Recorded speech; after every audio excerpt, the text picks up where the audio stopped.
नमस्कार दोस्तों, संभव क्लासेज में एक बार फिर आपका स्वागत। हाजिर है आपका दोस्त जी आर चौधरी आपके लिए राजस्थान हिस्ट्री का एक और इम्पोर्टेंट मजेदार टॉपिक लेकर।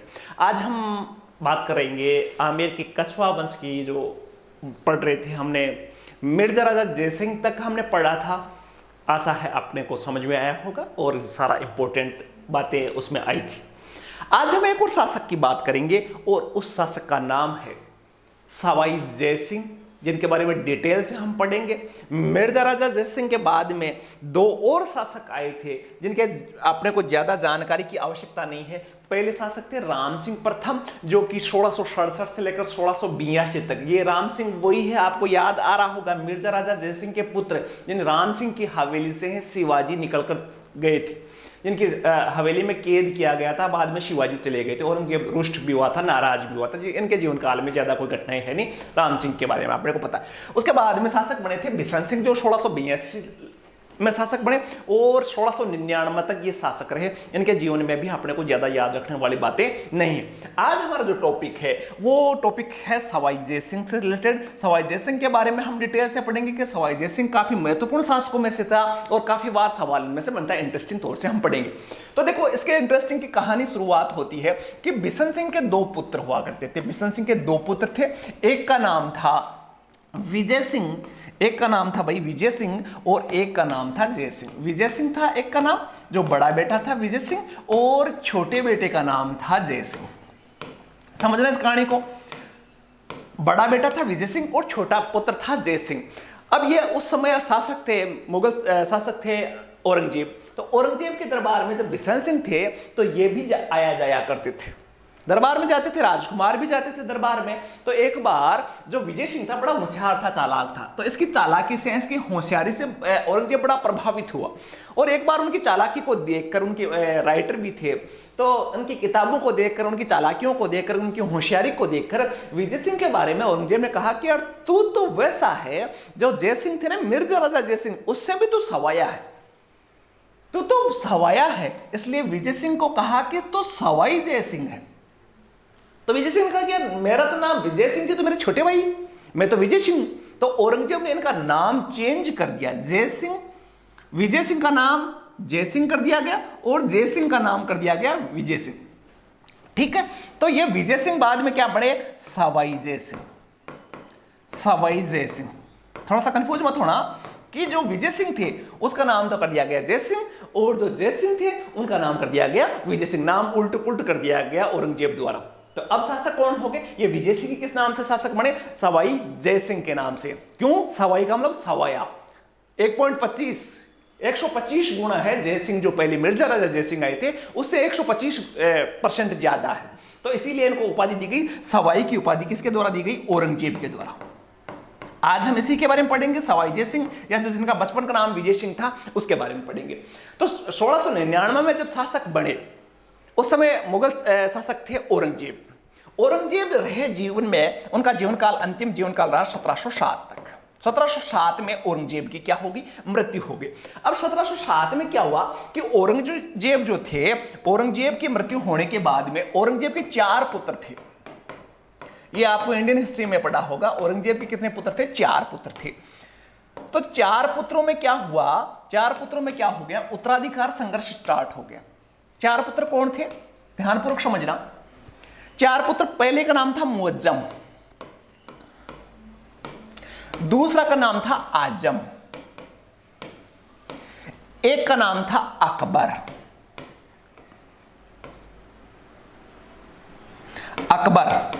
और जो चौथा नाम था उसका नाम था कामबख्श। अब भाई ये 4 पुत्र थे। औरंगजेब की मृत्यु के बाद में इनमें उत्तराधिकार संघर्ष प्रारंभ हो गया। उत्तराधिकार संघर्ष में क्या हुआ? अकबर जो था बड़ा अच्छा आदमी था, मस्त आदमी था। ये अकबर बाहर चला गया था, भारत से बाहर फारस चला गया था, संत प्रवृत्ति का आदमी।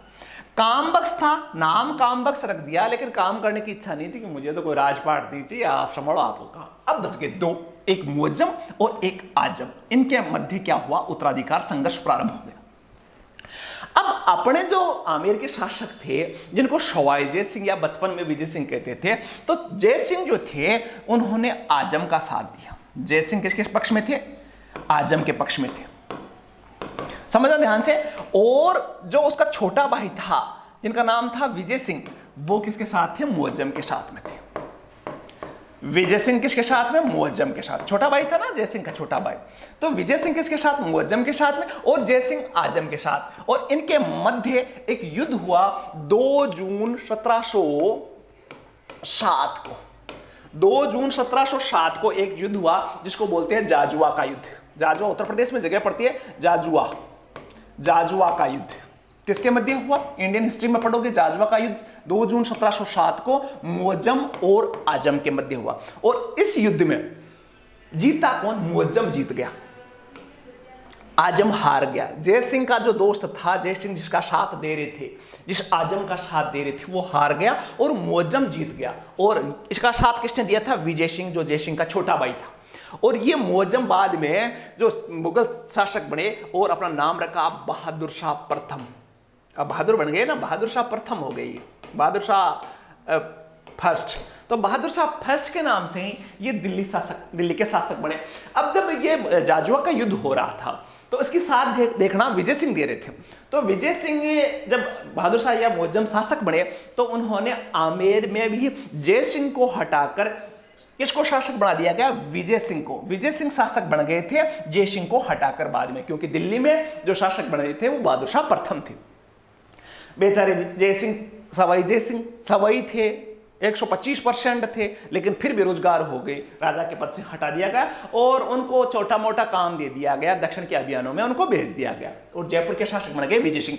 विजय सिंह जब शासक बने तब आमेर का नाम, बहादुर शाह प्रथम ने आमेर का नाम जो है वो रखा इस्लामाबाद, जो पाकिस्तान की राजधानी है इस्लामाबाद, इस्लामाबाद रखा। और इसको मोमिनाबाद भी बाद में इसको नाम बदल कर मोमिनाबाद रखा गया।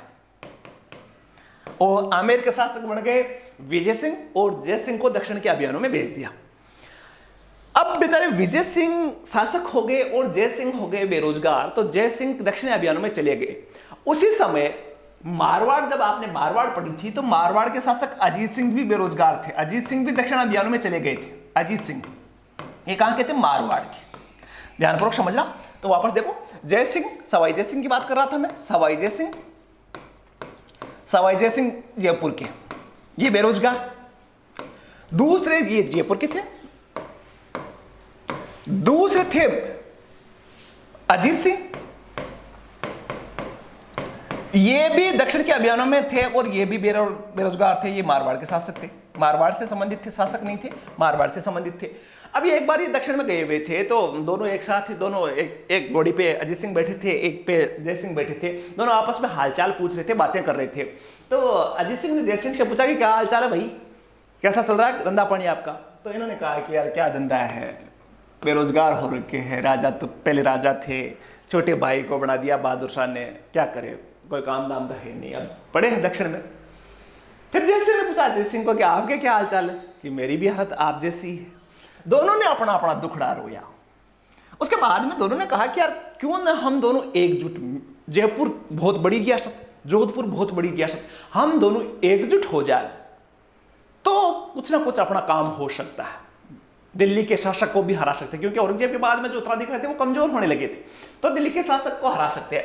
तो इन्होंने आपस में ये बात हुई, लेकिन इन्होंने कहा कि यार नहीं नहीं, अपने दोनों से काम नहीं चलेगा, यदि हमें मेवाड़ का सहयोग मिल जाए, मेवाड़ का सहयोग मिल जाए तो फिर अपना काम बैठ सकता है। उस समय मेवाड़ के शासक थे अमर सिंह सेकंड, मेवाड़ के शासक थे अमर सिंह सेकंड। अब मेवाड़ के शासक अमर सिंह सेकंड थे, तो कहा कि अमर सिंह सेकंड का यदि सहयोग हो जाए तो हम तीनों मिलके, तो दिल्ली का कोई भी मुगल बादशाह हो हम हरा देंगे। तो ये दोनों किसके पास आए? मेवाड़ के शासक अमर सिंह के। और इन्होंने तीनों ने मिलकर एक समझौता किया जिसको इतिहास में देबारी समझौते के नाम से जाना जाता है। देबारी समझौता याद रख लेना, देबारी समझौता। कौन शासक थे तीनों? देबारी समझौता। देबारी समझौता के समय जयपुर के शासक थे सवाई जय सिंह, मारवाड़ के थे अजीत सिंह और मेवाड़ के थे अमर सिंह सेकंड। इन तीनों के मध्य एक समझौता हुआ जिसका नाम था देबारी समझौते के नाम से कहा जाता है। इस देबारी समझौते में जो अमर सिंह सेकंड थे, अब अमर सिंह ने कहा कि यार तुम दोनों बेरोजगार आदमी, मैं आपका साथ दूं तो क्यों दूं, मेरा क्या फायदा होगा भाई, आप शासक बनोगे, आप शासक बनोगे, मैं तो वैसे ही शासक हूं, मैं आपका सहयोग क्यों दूं, मेरा क्या फायदा है। तो अमर सिंह जो थे, इनकी एक पुत्री थी जिनका नाम था चंद्रकंवर। याद रखना, चंद्रकंवर। तो अमर सिंह सेकंड ने कहा कि चंद्रकंवर का विवाह मैं जयसिंह के साथ कर दूंगा, और शर्त ये रहेगी कि जो जयसिंह के बाद में, जयसिंह को शासक बनवा दूंगा मैं, लेकिन मेरी शर्त ये रहेगी कि जयसिंह के बाद में जो शासक बनेगा वो कौन होगा? चंद्रकंवर का पुत्र होगा। चलो ठीक है, जयसिंह ने कहा कि ठीक है, मैं शादी करने के लिए तैयार हूं चंद्रकंवर से, और इस प्रकार ये समझौता हुआ जिसको इतिहास में क्या मानते हैं? देबारी समझौता। इसके बाद में जब दिल्ली के शासक बहादुर शाह को पता चला कि 3 बड़ी रियासतों ने गठबंधन कर लिया है, एक समझौता कर लिया है, और युद्ध में ये हमसे हारेंगे नहीं, तो बहादुर शाह ने कहा कि यार आप मुझसे युद्ध क्यों कर रहे हो, मैं तो आपको यूं ही शासक बना दूंगा। अमर सिंह को कहा कि आपको साथ देने की जरूरत नहीं है, मेरे सामने यदि माफी भी मांग लेंगे ना जय सिंह, तो मैं उसको शासक बना दूंगा। उसके बाद में वापस से विजय सिंह को हटाकर जयपुर का शासक किसको बना दिया गया? जय सिंह को। अब भाई चंद्रकंवर से विवाह हो गया, इधर ये अजीत सिंह भी दोस्त हो गया जय सिंह के, तो इन्होंने भी अपनी पुत्री, उनके भी एक पुत्री थी जिनका नाम था सूरज कंवर। इसका विवाह किसके साथ कर दिया गया? जय सिंह के साथ। तो जय सिंह को 2 पत्नियां मिली देबारी समझौते से, एक मेवाड़ की राजकुमारी और एक मारवाड़ की राजकुमारी। मेवाड़ की राजकुमारी थी मेवाड़ की राजकुमारी थी चंद्रकंवर, और मारवाड़ की राजकुमारी थी सूरज कंवर, जिन दोनों का विवाह जय सिंह के साथ कर दिया गया। ठीक भाई, अब ये जो शर्त थी कि जयपुर का शासक जो बनेगा वो कौन होगा? जो मेवाड़ की राजकुमारी है चंद्रकंवर, उसके साथ। याद नहीं रहे तो चांद और सूरज 2 मिले थे उसको, चांद और सूरज दोनों से शादी हुई, चंद्रकंवरी और सूरज कंवर दोनों से शादी हुई। और शर्त थी कि चंद्रकंवर, मेवाड़ के अमर सिंह की शर्त थी कि चंद्रकंवर से जो पुत्र पैदा होगा वो जयपुर का शासक बना। और इसी चंद्रकंवर का जो पुत्र हुआ उसका नाम था माधो सिंह। इसका पुत्र था माधो सिंह, और इसके भी एक पुत्र हुआ सूरज कंवर के भी, इसका नाम था ईश्वर सिंह। आप इतिहास में पढ़ोगे आगे ईश्वरी सिंह। अब देखो और समझना कि शर्त ये हो रखी थी कि चंद्रकंवरी का बेटा होगा वो ही शासक बनेगा। इसका बेटा हुआ माधो सिंह और सूरज कंवर का बेटा हुआ ईश्वरी सिंह, लेकिन ईश्वरी सिंह बड़ा था और माधो सिंह था छोटा, 6 साल बड़ा था ईश्वरी सिंह। तो पहले पैदा हुआ तो कायदे से बात ये होती है कि सबसे बड़ा बेटा शासक बनता है। तो जयपुर में बाद में देखो कि उत्तराधिकारी संघर्ष आप पढ़ोगे तो ईश्वरी सिंह बड़ा था इसलिए शासक बना दिया गया, और ये जो देबारी समझौता था उसमें माधो सिंह को शासक बनाना था। तो माधो सिंह की जगह जब ईश्वरी सिंह को शासक बनाया गया तो इस वजह से बाद में आप देखोगे ईश्वरी सिंह और माधो सिंह का संघर्ष जयपुर के इतिहास में आपको पढ़ना मिलेगा। तो देबारी समझौता हो गया। अब देबारी समझौते के साथ साथ आप देखोगे तो जय सिंह देबारी समझौता हुआ, इसके साथ साथ जय सिंह की एक बड़ी खास बात थी, वो दूसरी रियासतों में हस्तक्षेप करने में बड़े माहिर थे। तो उन्होंने देखो एक रियासत आती थी भरतपुर, जाटों का शासन था भरतपुर में, और दिल्ली में शासक थे मोहम्मद शाह रंगीला। वैसे जय सिंह ने 7 शासकों का कार्यकाल देखा था। मोहम्मद शाह रंगीला, जिसको रंगीन मिजाज का आदमी था। इतना रंगीन था कि दरबार में भी नंगा आता था, नंगा नाच करता था दरबारियों के बीच में, और कभी कभी महिलाओं का वेशभूषा पहन लेता, घाघरा पहन के आता था, कभी नंगा आता था। तो इस प्रकार से मोहम्मद शाह रंगीला दिल्ली का शासक था। मैं बात कर रहा था भरतपुर की। भरतपुर में जाटों के 2 सरदार थे, 2 बड़े नेता थे। एक का नाम था चूड़ामन और एक का नाम था बदन सिंह। चूड़ामन और एक था बदन सिंह। अब मोहम्मद शाह रंगीला उधर डांस करता था नंगा होके, उनसे ये समझ नहीं थे। भरतपुर रियासत बिल्कुल दिल्ली के नजदीक थी, ये लूटमार करते थे, दिल्ली में जब चाहे आते थे, नंगे को पीटते थे, वापस आते थे। अब भाई मोहम्मद शाह रंगीला परेशान हो गया, तो भरतपुर में इस मामले को सोल्व करने के लिए उन्होंने सवाई जय सिंह को भेजा कि यार आप इस मामले को सुलझाओ। सवाई जय सिंह को भेजा भरतपुर में, और सवाई जय सिंह ने चूड़ामन को बाहर निकालकर बदन सिंह को भरतपुर का शासक बना दिया, और उसे बदन सिंह को एक उपाधि दी जिसको बोलते हैं ब्रजराज की उपाधि। किसको दी? बदन सिंह को ब्रजराज की उपाधि से दी, और वहां का राजा बना दिया भरतपुर का। और इसी काम से खुश होकर मोहम्मद शाह रंगीला ने सवाई जय सिंह को एक और उपाधि दी, राज राजेश्वर। कई बार सवाल आया हुआ है राज राजेश्वर। तो राजाओं के राजा की उपाधि दी सवाई जय सिंह को। कहा कि यार तू तो बहुत बड़ा राजा, तू तो खुद राजा बड़ा था, क्योंकि बदन सिंह को राजा बनाया था। तो राज राजेश्वर की उपाधि उन्होंने जय सिंह को दी। देखो, चूड़ामन और बदन सिंह का विवाद निपटाने के बाद में उनका एक और दखलंदाजी थी, और वो थी बूंदी पे। बूंदी रियासत में दखलंदाजी उनकी जय सिंह की रही, जो कि पूरे राजस्थान के लिए बड़े खतरनाक रही। वैसे कहा जाता है इतिहास में जय सिंह चाणक्य था। चाणक्य देखो, आप भरतपुर में देखो, दोनों की लड़ाई का फायदा उठाकर किसी को राजा बना दिया, और यही चाल उन्होंने बूंदी में लड़ी। बूंदी का देखो, ध्यान से समझना, बूंदी इंपॉर्टेंट है, बूंदी का उत्तराधिकार युद्ध, और इसी से मराठों का आगमन होता है। मराठों का आगमन हुआ था। तो बूंदी की क्या कहानी थी? बूंदी में एक शासक थे जिनका नाम था बुद्ध सिंह। याद रखना आप, बूंदी के शासक थे बुद्ध सिंह। अब बुद्ध सिंह की पत्नी थी अमर कंवरी। बुद्ध सिंह शासक थे वहां के, और बूंदी के शासक थे बुद्ध सिंह, याद रखना। और बुद्ध सिंह की पत्नी थी अमर कंवर, अमर कंवरी, कंवरी कह दो, ठीक है। अब क्या हुआ, बुद्ध सिंह की पत्नी अमर कंवरी थी, वो किसकी बहन थी? जय सिंह की, जय सिंह की बहन थी। ठीक ठाक चल रहा था बूंदी का काम, लेकिन समस्या एक आई कि बूंदी में इस बुद्ध सिंह के कोई औलाद नहीं थी। अब जय सिंह ने क्या किया? जय सिंह ने अपनी बहन और अपने जीजा पे दबाव डाला और कहा कि आपकी कोई औलाद तो नहीं है, मेरा एक खास आदमी है, उसको शासक बना दो। और उसका व्यक्ति का नाम था दलेल सिंह। तो दलेल सिंह को शासक बना दिया, दलेल सिंह को शासक बना दिया।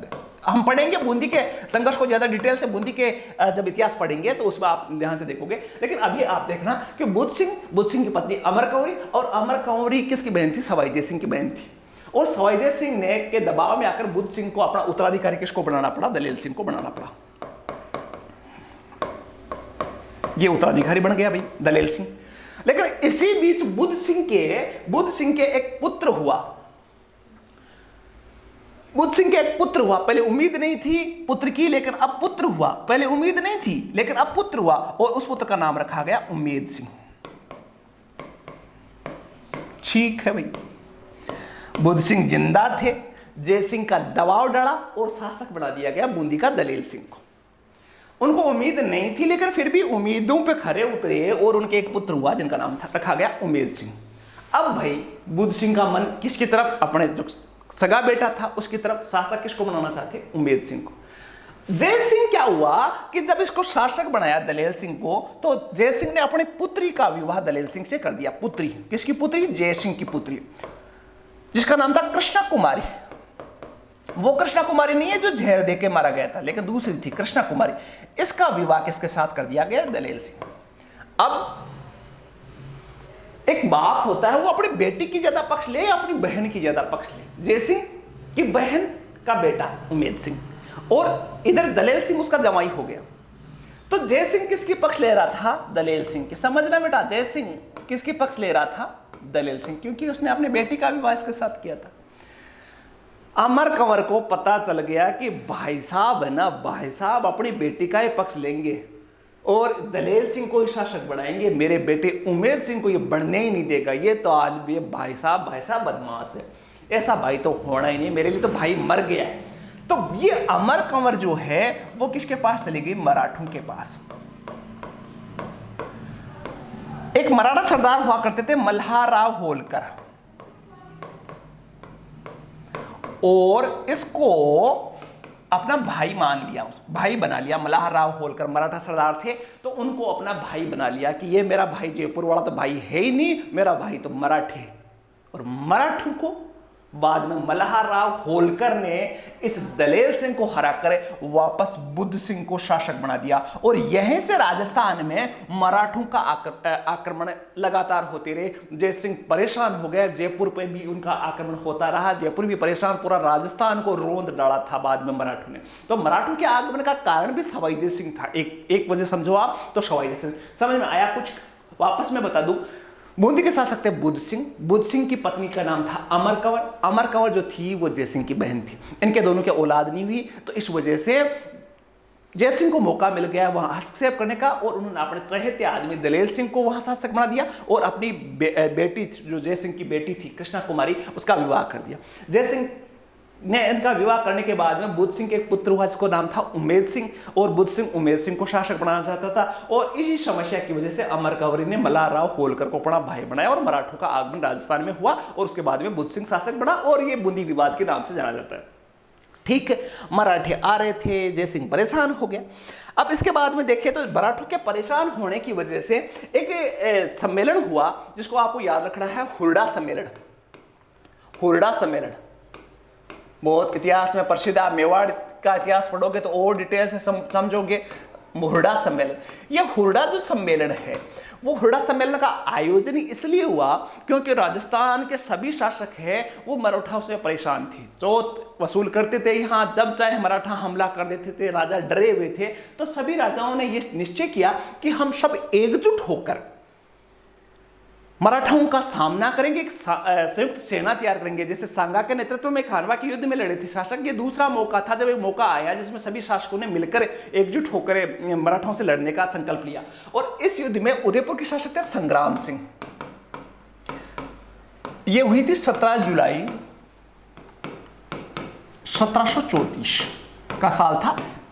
इस वर्ष ये हुरडा सम्मेलन हुआ भिलवाड़ा में। तो संग्राम सिंह इसमें शासक थे, लेकिन इनकी मृत्यु हो गई, इस वजह से संग्राम सिंह इस सम्मेलन में नहीं आए। और इस हुरडा सम्मेलन की मैं बात करूं तो मेवाड़ के शासक थे जगत सिंह सेकंड।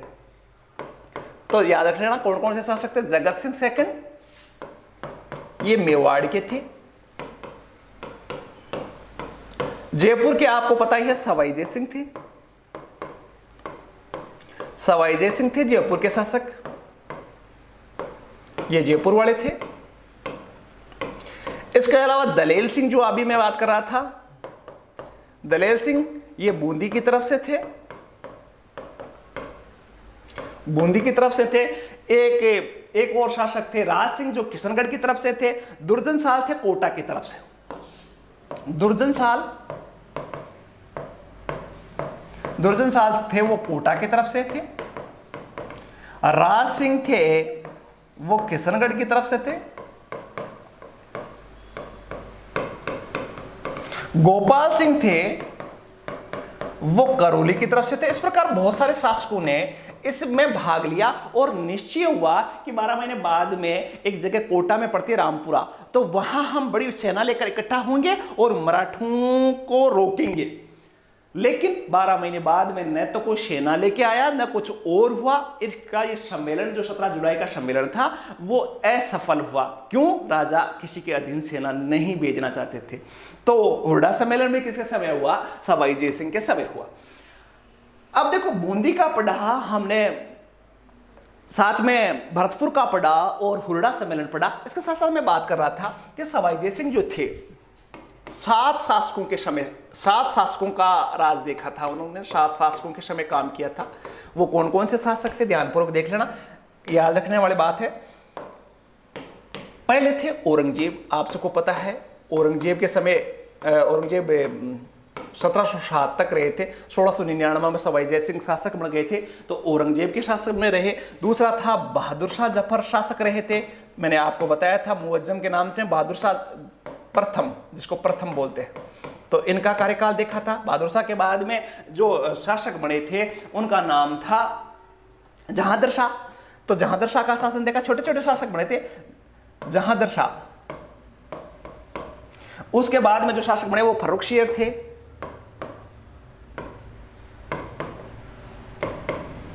और उसके बाद में एक छोटे से शासक बने थे रवि उद दरजात।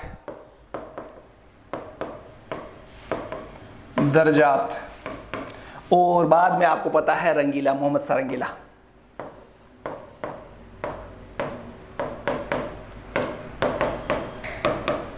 तो इस प्रकार देखिए तो लगभग 6-7 शासकों का देखा था उन्होंने।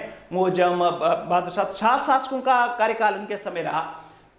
इसके अलावा जो महत्वपूर्ण बातें देखें तो हम देखोगे कि साहित्यिक तौर पे भी इनकी रचनाएं प्रसिद्ध है। ज्योतिष के क्षेत्र में काफी महत्वपूर्ण थे और उन्होंने एक किताब लिखी थी जयसिंह कारिका, खुद जयसिंह ने, सवाई जयसिंह ने लिखी थी जयसिंह कारिका 1701 में। और कहा जाता है कि इसी रचना से प्रभावित होकर औरंगजेब ने इनको सवाई की उपाधि दी थी। तो जयसिंह कारिका नामक पुस्तक, इसके लेखक कौन थे? सवाई जयसिंह, ये बात आई।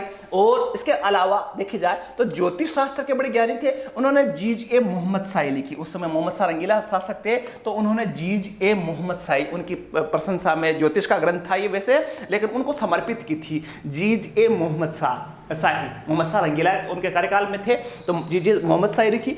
सौर वेधशालाओं की स्थापना करवाई, 5 सौर वेधशालाओं की स्थापना करवाई थी, जिसमें पहली थी दिल्ली में, दूसरी थी जयपुर में, बनारस, उज्जैन, मथुरा और जयपुर। ये 5 सौर वेधशालाओं के निर्माण उन्होंने करवाया था। दिल्ली, बनारस, उज्जैन, मथुरा और जयपुर। सबसे पहले दिल्ली में थी, सबसे बड़ी थी जयपुर में सौर वेधशाला। जयपुर सौर वेधशाला का निर्माण करवाया गया था 5 वेधशालाओं में। जयपुर की वेधशाला सबसे बड़ी है और इसको 2010 में यूनेस्को की विश्व विरासत सूची में शामिल किया गया है। जंतर मंतर जिसको बोलते हैं, जंतर मंतर, तो वो सवाई जयसिंह के द्वारा निर्मित थी। तो भाई जयसिंह की कहानी हमने स्टार्ट की, कहाँ से विजय सिंह से जयसिंह बने, कहाँ से आपने 2 जून 1707 का जो युद्ध था, जाजुआ का युद्ध, उसकी हमने चर्चा की। भरतपुर रियासत में हस्तक्षेप की चर्चा की, बूंदी रियासत में हस्तक्षेप की चर्चा की, हुरडा सम्मेलन की हमने बात की, देवबारी समझौते की हमने बात की, और जयसिंह के साहित्यिक रचना। और साथ ही साथ देखें हम तो जयसिंह ने जयपुर राज्य, जो चौथी राजधानी की बात आई थी, तो जयपुर का 18 नवंबर 1727 को जयपुर की नींव रखी गई। और इसके वास्तुकार थे विद्याधर भट्टाचार्य। अभी विद्याधर नगर है तो विद्याधर भट्टाचार्य इसके वास्तुकार थे, डिजाइनर थे, 18 नवंबर 1727 को। और लास्ट में उन्होंने अश्वमेध यज्ञ भी किया था। ये अंतिम यज्ञ था। इसके बाद में अश्वमेध यज्ञ का कोई जिक्र नहीं मिलता। जयपुर के शासक थे जिन्होंने अश्वमेध यज्ञ का आयोजन किया था 1740 में, और 1743 में उनकी मृत्यु हो गई। 1740 में इन्होंने अश्वमेध यज्ञ किया था और उसके बाद में 21 सितंबर 1743 को इनकी मृत्यु हो गई थी। 21 सितंबर, डेट याद नहीं रहे तो कोई बात नहीं, मृत्यु। तो ये थे जयसिंह की मोटी मोटी जानकारी, सिक्वेंस जानकारी हमने ली। आशा है आपके समझ में आई होगी। एक बार में नहीं है, दोबारा देखना, डेफिनेट से समझ में आएगी। और इतना शॉर्ट वीडियो, इतना इंपॉर्टेंट बातों को समाहित करते हुए जो वीडियो लेके आता हूँ, आशा है आपके लिए उपयोगी रहेगा। और मुझे लगना चाहिए, आप कमेंट करके मुझे ज़रूर बताना, वीडियो यहाँ तक देखा है तो डेफिनेट से आपको अच्छा लगा। वीडियो यहाँ तक देखा है तो डेफिनेट आपको अच्छा लगा है तो कमेंट करके जरूर बताना। और जो चैनल पर नए हैं, जल्दी से चैनल को सब्सक्राइब कर लो। ऐसे ही वीडियो लाता रहेगा आपका दोस्त जी आर चौधरी। एक नए वीडियो में फिर मिलेंगे, तब तक के लिए जय हिंद, जय भारत।